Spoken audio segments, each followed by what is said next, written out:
وعباد الرحمن الذين يمشون على الأرض هونا وإذا خاطبهم الجاهلون قالوا سلاما والذين يبيتون لربهم سجدا وقياما والذين يقولون ربنا اصرف عنا عذاب جهنم إن عذابها كان غراما إنها ساءت مستقرا ومقاما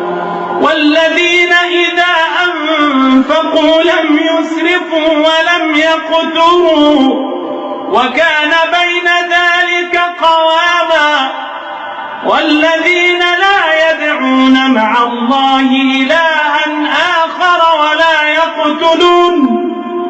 ولا يقتلون النفس التي حرم الله إلا بالحق ولا يزنون ومن يفعل ذلك يلقى أثاما يضاعف له العذاب يوم القيامة ويخلد فيه مهانا إلا من تاب وعمل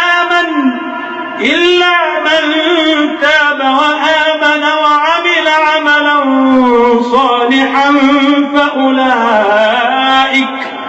فأولئك يبدل الله سيئاتهم حسنات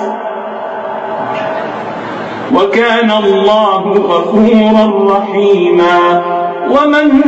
تاب وعمل صالحا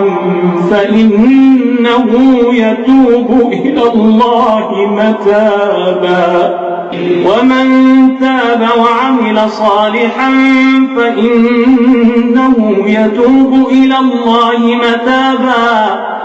والذين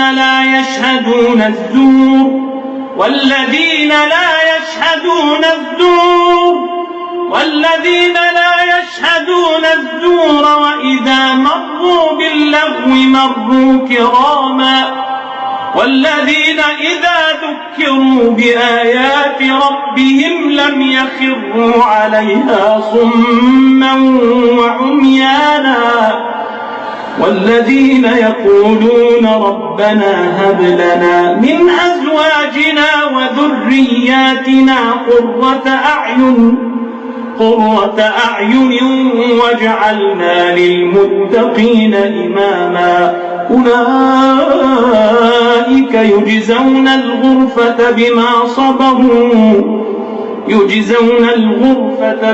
صبروا ويلقون فيها تحية